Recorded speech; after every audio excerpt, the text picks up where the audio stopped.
April 2026, ठिकाण परभणी। शिवसेना उद्धव बाळासाहेब ठाकरे पक्षाचे नेते अंबादास दानवे जिल्हा दौऱ्यावर आले होते। पक्ष संघटना मजबूत करण्यासाठी बैठक बोलावली गेली। जिल्ह्यातील प्रमुख पदाधिकारी, कार्यकर्ते, स्थानिक नेते सगळे उपस्थित होते। पण ज्यांच्या भोवती संपूर्ण परभणीची शिवसेना फिरते, ज्यांनी पक्षफोटीनंतर उद्धव ठाकरेंची साथ सोडली नाही आणि जो व्यक्ती आज परभणीचा खासदार आहे, ते म्हणजे संजय उर्फ बंडू जाधव त्या बैठकीत दिसत नाहीत। राजकारण समजणाऱ्या लोकांना एवढा इशारा पुरेसा असतो, कारण राजकारणात एखादा नेता काय बोलतो यापेक्षा तो कुठे जातो आणि कुठे जात नाही याला जास्त महत्त्व असतं। आणि परभणीतील ही चर्चा थांबते ना थांबते तोवर काही दिवसांनी धाराशिवमध्ये असाच एक प्रसंग घडतो। अंबादास दानवे पुन्हा एका बैठकीसाठी पोहोचतात। बैठकीचं ठिकाण धाराशिवचे खासदार ओमराजे निंबाळकर यांचं कार्यालय। पदाधिकारी आले, आमदार आले, कार्यकर्ते आले, पण कार्यालय ज्यांचं आहे ते खासदारच तिथे नव्हते। आता हा निवळ योगायोग म्हणायचा की राजकीय मेसेज, हा प्रश्न त्या दिवशी धाराशिवमध्ये प्रत्येकाच्या चर्चेचा विषय होता। आणि या दोन घटनांदरम्यान आणखी काही गोष्टी घडत होत्या। दिल्लीत काही खासदारांनी एकनाथ शिंदेंची भेट घेतल्याच्या चर्चा सुरू होत्या। शिर्डीचे खासदार भाऊसाहेब वाकचौरे मौनम सर्वार्थ साधनम म्हणत प्रश्न टाळत होते। आणि त्यातच मंत्री संजय शिरसाट एक वाक्य बोलून गेले, आमच्या संपर्कात अनेक जण आहेत, जेव्हा ऑपरेशन टायगर करायचं तेव्हा करू। बस इथूनच महाराष्ट्राच्या राजकारणात एका नव्या चर्चेला पेव फुटलं, ऑपरेशन टायगर। खरंच उद्धव ठाकरेंच्या शिवसेनेतील खासदार एकनाथ शिंदेंच्या संपर्कात आहेत का? ठाकरे गटाचे 7 खासदार पक्ष सोडण्याच्या तयारीत आहेत का? की हा सगळा केवळ मानसिक दबाव निर्माण करण्याचा राजकीय खेळ आहे? आणि सर्वात महत्त्वाचं, 2022 मध्ये शिवसेनेत पडलेल्या फुटीनंतर आता पुन्हा एकदा उद्धव ठाकरेंसमोर नवा राजकीय भूकंप उभा राहतोय का?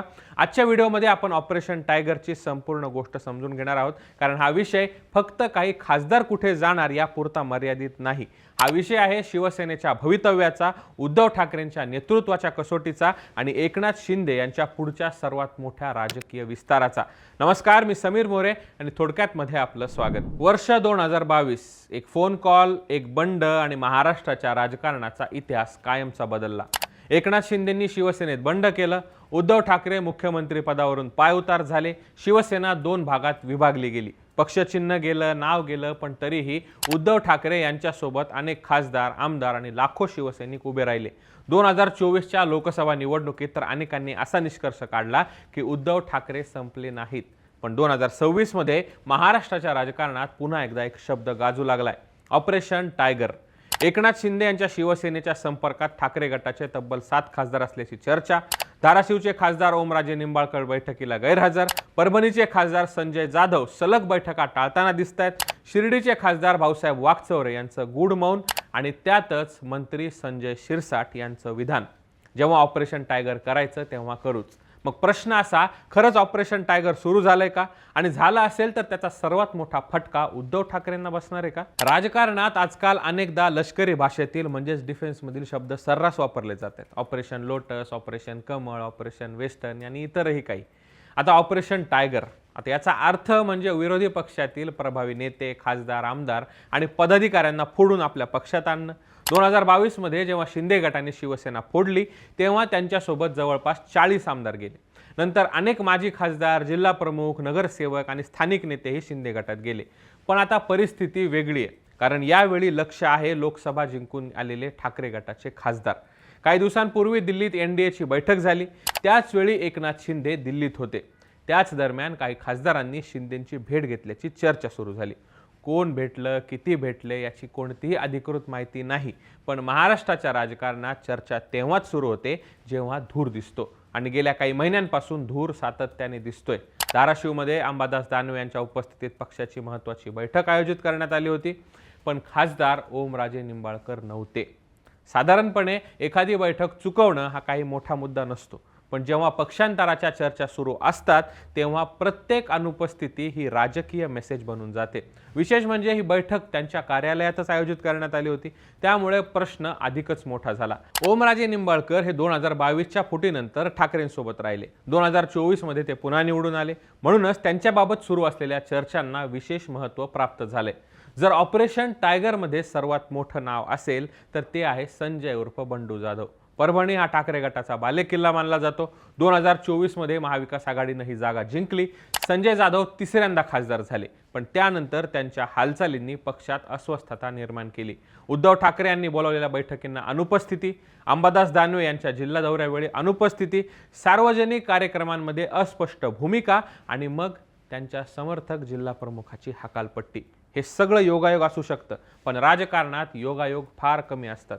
परभणी जिल्ह्यातील संघटनात्मक बदल हे खूप महत्त्वाचे आहेत। उद्धव ठाकरे यांनी थेट संजय जाधव यांच्या जवळचे मानले जाणारे जिल्हा प्रमुख बदलले।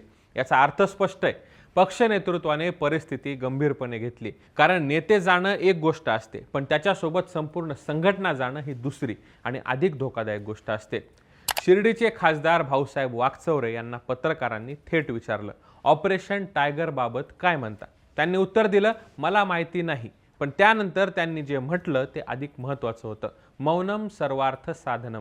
राजकारणात मौन हे अनेकदा होकारापेक्षा जास्त बोलकं असतं। जर अफवा पूर्णपणे चुकीच्या असतील तर बहुतेक नेते त्याचं जोरदार खंडन करतात, पण जेव्हा नेते मौन बाळगतात तेव्हा चर्चांना आणखी खतपाणी मिळतं। ऑपरेशन टायगरच्या चर्चांमध्ये सर्वात महत्त्वाचं विधान आलं ते मंत्री शिरसाट यांचं। ते म्हणाले, आमच्या संपर्कात अनेक जण आहेत, जेव्हा ऑपरेशन टायगर करायचं तेव्हा करू। हे विधान अत्यंत महत्त्वाचे आहे, कारण त्यांनी चर्चा पूर्णपणे फेटाळली नाही, उलट संपर्क असल्याचं मान्य केलं। यामुळे चर्चांना आणखी बळ मिळालं। आता एक मोठा प्रश्न आहे, जर शिंदेंकडे आधीच सत्ता आहे, मुख्यमंत्रीपद होतं, उपमुख्यमंत्री ते सध्या आहेत, शिवसेना नाव आहे, धनुष्यबाण चिन्ह आहे, मग ऑपरेशन टायगरची गरज काय? याचं उत्तर थोडं मागे दडले। 2024 लोकसभा निवडणूक, त्या निवडणुकीत ठाकरे गटाने अपेक्षेपेक्षा चांगली कामगिरी केली। महाराष्ट्रात शिंदे गटाला अपेक्षित यश मिळालं नाही। यामुळे एक गोष्ट स्पष्ट झाली, शिवसैनिकांचा मोठा वर्ग अजूनही भावनिकदृष्ट्या उद्धव ठाकरेंसोबत आहे। म्हणूनच शिंदेंसमोर आव्हान आहे संघटनात्मक ताकद वाढवण्याचं। उद्धव ठाकरे यांच्यासाठी खरा धोका खासदार जाण्यात नाही तर या संदेशात आहे। जर 1-2 खासदार गेले तर उरलेल्या नेत्यांमध्येही अस्वस्थता वाढू शकते। स्थानिक स्वराज्य संस्थांच्या काही निवडणुका अजूनही बाकी आहेत। याच काळात मोठी फूट पडली तर संघटनात्मक नुकसान मोठं होऊ शकतं। आता दुसरी बाजूही तितकीच महत्त्वाची आहे। आज परिस्थिती 2022 सारखी नाही, तेव्हा सत्ता बदलत होती। आज जनतेची नजर आहे, मतदार अधिक जागरूक आहेत, पक्षांतर करणाऱ्या नेत्यांना मतदार प्रश्न विचारतात। म्हणून प्रत्येक खासदाराला राजकीय गणित मांडावं लागणार आहे। उद्याची निवडणूक जिंकण्यासाठी कोणता पक्ष अधिक फायदेशीर, हा प्रश्न प्रत्येक नेता स्वतःला विचारते। आजच्या घडीला ऑपरेशन टायगर प्रत्यक्षात सुरू झालं आहे की नाही याचा कोणताही अधिकृत पुरावा नाही, पण ओमराजे निंबाळकर यांची अनुपस्थिती, संजय जाधव यांच्या भोवतीचं गूढ, भाऊसाहेब वाकचौरे यांचं मौन, संजय शिरसाट यांची कबुली आणि दिल्लीत झालेल्या कथित भेटी, हे सगळे तुकडे एकत्र जोडले तर चित्र वेगळंच दिसतं। एकनाथ शिंदे महाराष्ट्राच्या राजकारणातील पुढची मोठी चाल खेळण्याच्या तयारीत आहेत का? उद्धव ठाकरे पुन्हा एकदा मोठ्या फुटीला सामोरे जाणार का, की हे सगळं केवळ राजकीय दबावतंत्र आहे? याचं उत्तर तुम्ही कमेंट करून नक्की सांगा। पण एक गोष्ट निश्चित आहे, 2022 मध्ये सुरू झालेलं शिवसेनेचं युद्ध अजून संपलेलं नाही आणि ऑपरेशन टायगर ही त्या युद्धातील कदाचित सर्वात निर्णायक लढाई ठरू शकते। उद्धव ठाकरेंनी आता आपल्या खासदारांची एक बैठक बोलावली आहे, त्यामुळे आता या बैठकीला कोण उपस्थित राहणार आणि कोण नाही हे पाहणंही महत्त्वाचं आहे। कारण इथे फक्त खासदारांचा प्रश्न नाहीये, इथे शिवसेनेच्या भवितव्याचा प्रश्न आहे। हा व्हिडिओ तुम्हाला कसा वाटला ते कमेंट करून नक्की सांगा। व्हिडिओ आवडला असल्यास लाईक शेअर करा आणि थोडक्यातला नक्की सबस्क्राईब करा।